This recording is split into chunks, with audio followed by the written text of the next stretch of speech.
Thank you very much, and good evening to everybody. You've already introduced me, so I won't do that as such. You'll be glad to know, like other speakers, I have a small number of slides, but there's very little text in them.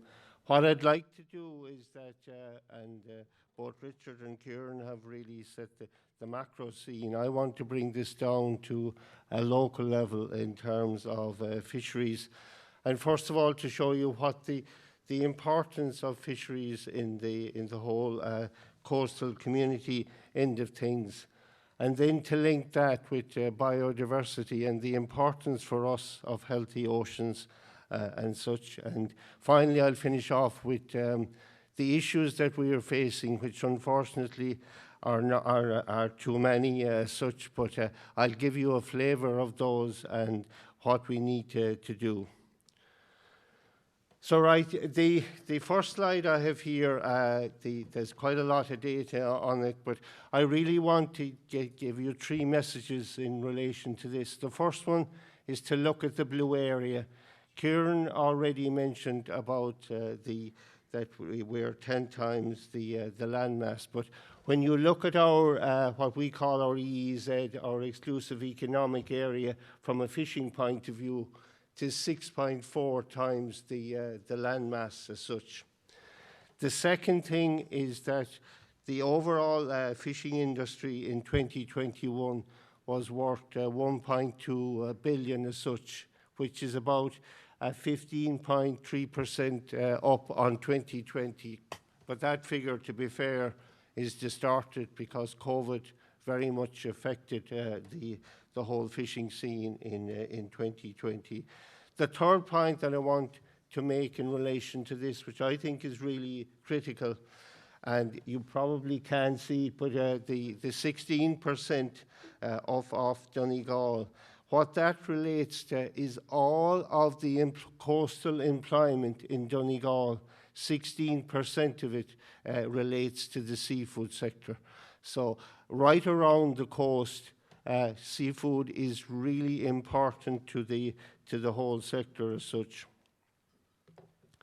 The second issue that I wanted to cover is the linkage with the seafood and biological sustainability. It goes without saying, at least from my perspective, that we need healthy oceans for sustainable fisheries. And we very much see that preserving and restoring biodiversity is essential in relation to that. I think the third thing, which tends to be forgotten in the global end of things, is that fisheries is essential in providing a sustainable food source. And if you look at the left of the slide, you'll see that over 3 billion people are tied up, are dependent on seafood as such.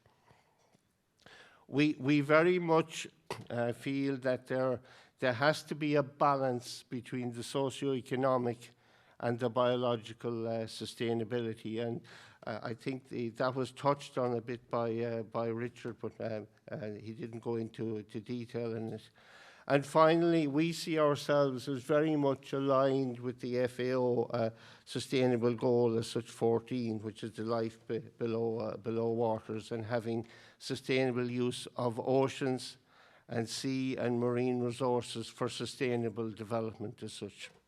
So that's the link that we see very much, and we very much see biological sustainability and healthy oceans as critical for our future. Then, I promised I only had 4 slides, so there's only two. There's only this one and another one as such. Unfortunately, from a fishing point of view, we really got hammered in Brexit. It shouldn't have happened. It did happen, and a picture tells 1,000 words here. If you look at the map here on the right, the EEZ of the UK is in red. And you can see once you take that out of the European Union, it amounts to about 33% of the European Union waters. So we ended up in the end on Christmas Eve in 2020, and I note it very well because it was a hammer blow to us. We ended up getting a huge reduction, unfortunately, in the two main species that drive the Irish fishing industry, which is mackerel and Dublin Bay prawns as such.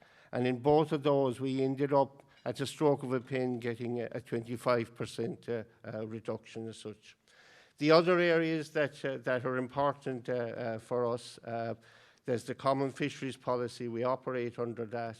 We have a coastal states, and people are not sticking to the rules in terms of fishing activity as such.